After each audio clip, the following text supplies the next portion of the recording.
work around hazardous chemicals, you've probably heard about OSHA's Right to Know or Hazard Communication Standard. In this segment, we review the basics of hazard communication to make sure you know how to get the information you need to work safely.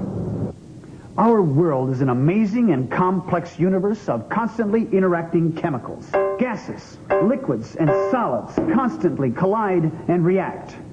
In this class, you will learn about the states of matter, how chemicals can cause injury, and what you can do to protect yourself. Working with chemicals can be fun. You may not be as crazy about chemicals as that guy, but chemicals are all around us. Some pose little risk, and some can cause illness or injury if they're not handled right. You should be familiar with the chemicals you work with on the job, know how they can be harmful, and know how to handle them to minimize the risk of injury. Chemicals have three basic forms. They can be solid, liquid, or gas. Keep in mind that solid chemicals can be in the air as dust or fumes. Liquids, when they heat up or are sprayed, can also form vapors and be airborne. Your sense of smell can often tell you when there are chemicals present, but don't rely on your nose. There are plenty of hazardous chemicals that don't warn you with odor. And don't sniff chemicals intentionally for any reason. Your health may be affected if toxic chemicals enter your body. This may happen in several ways, and you can protect yourself. First, some hazardous chemicals can be absorbed through direct skin contact into your bloodstream. Protective clothing can decrease this risk. Without protective clothing, direct contact can also cause skin irritation, burns, or more serious injury depending on the chemical. Some chemicals can be inhaled into your lungs.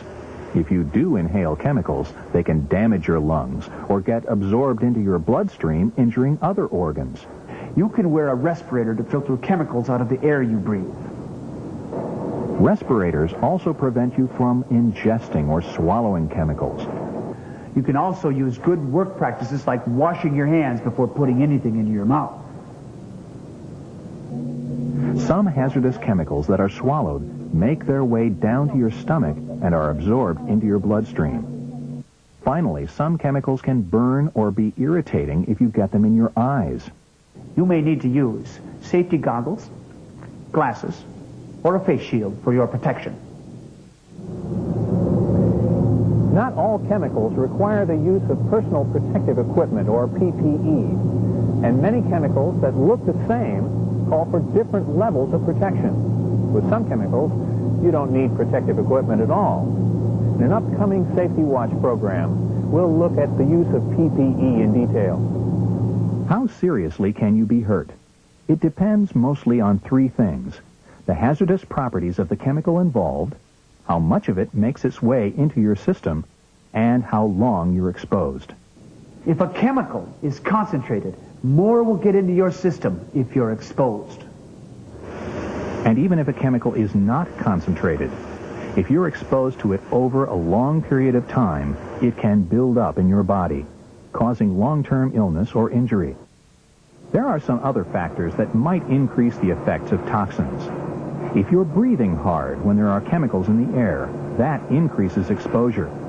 If you have allergies, are simply sensitive to a chemical, or are small in size, you may be more easily affected. How much do you know about the chemicals you work with? Are any of them hazardous? In order to work safely with chemicals, you must be well informed about the chemicals around you. Because over 3 million people in the U.S. work around chemicals or materials that could be hazardous, the Occupational Safety and Health Administration enacted a Right to Know, or Hazard Communication Standard, to keep you informed. Your state may also have a Hazcom, or Right to Know standard. The goal of the Hazcom standard simply is to make sure you have information about the chemicals you work with. Do these chemicals have health hazards? How can you handle those chemicals safely? And how can you minimize your risk of illness or injury and protect yourself? The OSHA standard requires your employer to have a written hazard communication program. Hazcom programs have several parts. For starters, there has to be a clear system for marking hazardous chemicals.